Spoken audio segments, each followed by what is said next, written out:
Now, such statements, at first sight, appear to have Gandhi take a position that is diametrically opposed to Nehruvian secularism and its separation of politics and religion. Yet, given what we know on Gandhi's positions on Hindu-Muslim unity and other issues, one can hardly accuse him of advocating a religious politics that would privilege the beliefs and followers of one religion over those of other religions. Gandhi cannot mean to say that the state should be linked to specific religious dogmas or doctrines. In other words, religion as he uses it in these sentences and statements cannot possibly refer to the conflicting sets of dogmatic beliefs that Nehru had in mind. But how then does Gandhi use the term religion here? Now, to put it briefly, we could just take Vivek's phrase and call it religion as inquiry. But it'll take some time to get there. Throughout his writings, Gandhi makes it clear that he distinguishes between specific religions like Hinduism, Islam, and Christianity, and what he calls universal religion, or that religion which underlies all religions. When he talks about uniting politics and religion, he has this universal religion in mind. It is this universal religion that he also often opposes to irreligion, an opposition that he sometimes translates as Dharma versus Adharma.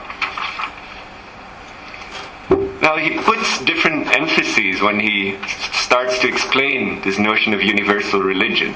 In his early writings, he talks about a set of ethical principles that must be the same in all religions, without really clarifying what those ethical principles are. But it becomes more interesting when he explains his own passive resistance, satyagraha, and non-cooperation as a way to reunite politics and religion.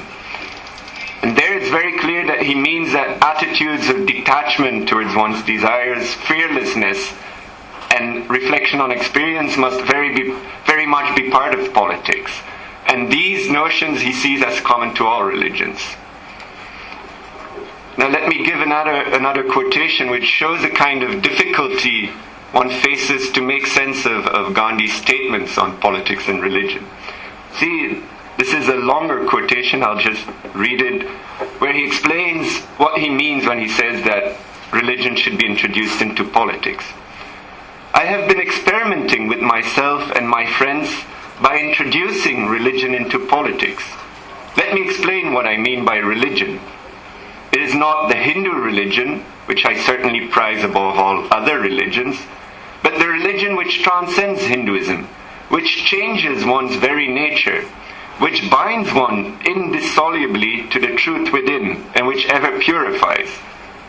It is the permanent element in human nature, which counts no cost too great in order to find full expression, and which leaves the soul utterly restless until it has found itself, known its maker, and appreciated the true correspondence between the maker and itself.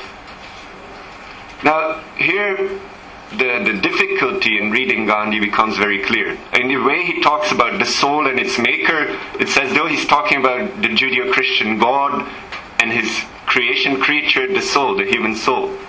But if you read him in that way, it doesn't make sense, because you cannot say that there's a true correspondence between the human soul and God. It's not as though there's an identity relation between the two. That's impossible. It would be a blasphemy in Christianity.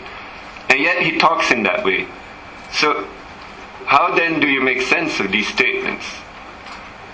One easy way of doing so is saying that soul he really means Atman, and its maker he means Brahman, and he's talking about the fact that Atman and Brahman are really the same if you examine your experience.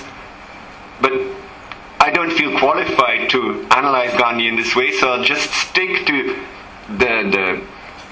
what Vivek also said. He means to say that reflection on experience and on the nature of the self is what should be united with politics, and the kind of self-knowledge that emerges from this kind of reflection.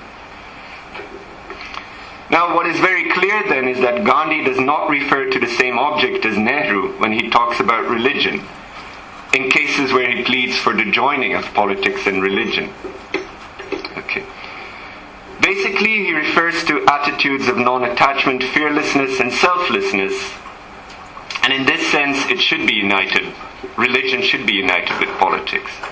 Now, Gandhi also talks about the plurality of religions. I mean, not the universal religion, but the different religions.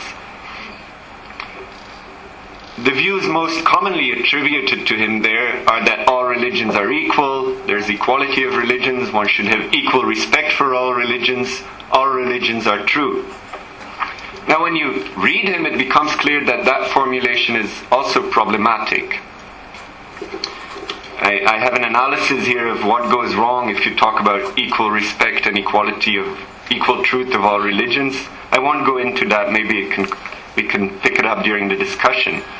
But let me just go back to a few quotes where Gandhi is talking about foreign missionaries in India. He's asked, what would you do if foreign missionaries used medical aid and education in order to try and convert people? He says, I would ask them to leave the country, and gives the following argument. Every nation's religion is as good as any other. Certainly India's religions are adequate for her people. We need no converting spiritually. Later he explains that the journalist hadn't noted down his words in the right way, but the modifications he gives are more or less give the same result. It says every nation considers its own fate to be as good as that of any other. Certainly the great faiths held by the people of India are adequate for her people. India stands in no need of conversions from one faith to another. Now, the first thing to note here is that Gandhi links religions to different nations. Each nation has its own religion, or several religions, and is characterized by that religion.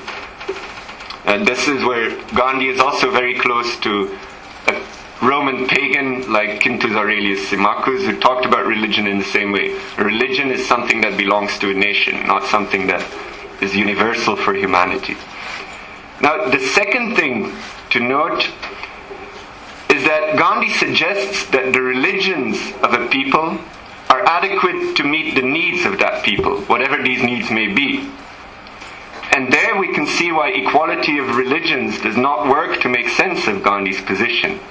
The needs of one people may be more or less, and in that sense, the religions can be unequal. What he means to say is that there's a functional symmetry between religions. And insofar as a religion fulfills the need of a people, is symmetrical to another religion which plays the same role for another people. So equality of religions does not work there to explain Gandhi's viewpoint. Now, I wanted to go deeper into this, but since I don't have time, I just want to briefly conclude in what could be the purpose of rethinking Nehru's and Gandhi's views on secularism.